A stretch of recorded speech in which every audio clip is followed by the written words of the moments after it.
Making routines great again. The biggest pitfall in property management that a landlord or a tenant can fall into. Stay tuned.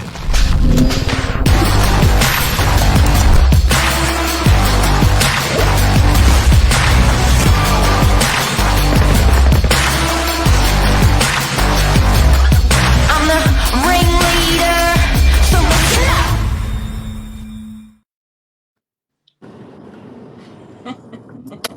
Right. Cleo, how are you this morning? The property manager of the year 2023, Good according to morning. me. How are you? I'm good. I'm good today. We're coming closer to the end of the school holidays, so we can kind of see a little bit of, the distance, the sunshine in the distance. There's a bit of light at the end of the tunnel, you reckon? For sure, for sure. Oh, it's okay. It's good having, my son home as well, but it's just hectic. I want my house back. Yeah. And I get traffic back when the school holidays finish. What is it about school holidays and no traffic? That's so good, but I still can't. It just must be a shit ton of students and parents congesting peak hours. Yeah, that's it. And, people take longer to get ready when the kids are around and you don't have to be anywhere. So you're not leaving the house till about 10 or 11 and then you go out and do all your stuff, whereas, like you said, in that peak hour, you've got to get everything done and everyone's in the same boat and everyone's doing it at the same time. And I reckon I saved 25% on time in traffic. But anyway, over to our topic. Cleo, the biggest bugbear, the biggest time consuming thing that you do, and you started the morning off having a whinge about it. Can you tell us? I know, I did. I know. I'm so blessed and I'm complaining, but it is one of those things where when you do something so much and it's so repetitive and so mundane that you look at it, and that's how we've changed a lot of things in our office and in our procedures, where we've gone, what, this is dumb. Why are we doing this? You are often the catalyst to say, why can't we just do this? And then we think, oh, why can't we? And the ingoing condition report is something that's a bane in my professional life. It's just, I just feel like it could be done better and more efficiently and save time. And yeah, it's one of those things where as soon as you get, like a new management or something and it's a big house, you're like, oh my God, I've got to do this ingoing now, and it shouldn't be so, it shouldn't be something that you don't want to do. It should be something that you can do quite efficiently and then get back to what, you need to do.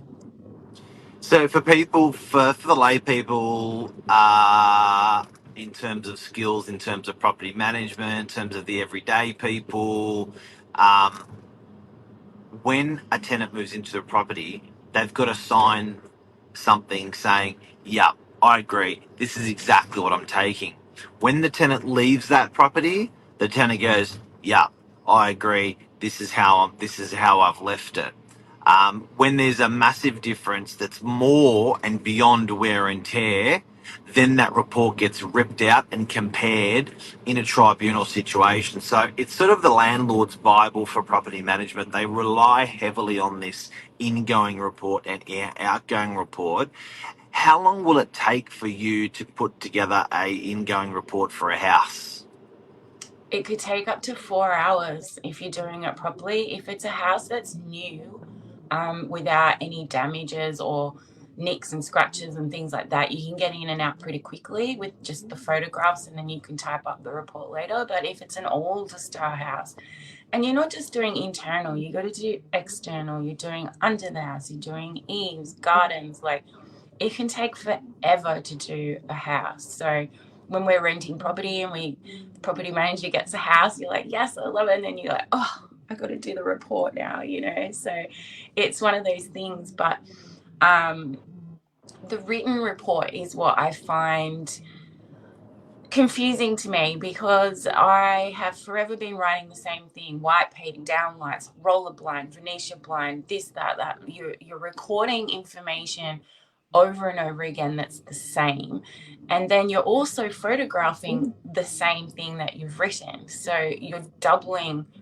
whatever it is that you're reporting on. First, you got to take all the photos of the same thing, and then you've got to write and describe. And I'm like, well, every time I'm writing out these reports, I'm like, can't you see from the photos? You know it's a downlight. It can't be a chandelier if you're looking at it. It's a downlight. Why do I have to write downlight when I've got 10 photos of the downlight? You know, something like that, I feel that we could do better. There's got to be some kind of, I wouldn't say shortcut, but just better way. I'm feeling body cam. I'm feeling chat GPT. I'm feeling transcriptor, like, automatically transcripting what you're saying. But it's pretty incredible that, in the 70s and 80s and 90s, people heavily relied on only the written report. Then everyone came and went, aha, alas, we're going to take photos as well. They increased their workload. They probably doubled their workload in an era where technology came so far. And this is an industry-wide thing. So I guess something that's really important for people to at the moment, because, okay, this is for real estate agents, right? But for the landlord and for the tenant, what are the tricks that you want to point out for them to watch out for with these reports? Because there's people every day moving into real estate, rent for rent, and moving out, and there's often broken hearts.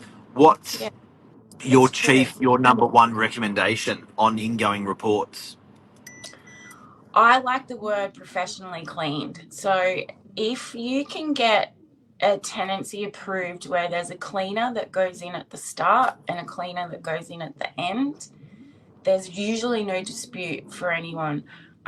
When something's professionally cleaned and you can back it with an invoice, if you've paid a cleaner to do your exit clean, for example, and you're paying $400, say, and you've got that invoice to go So with much. it, you can use that invoice for the next ingoing tenant.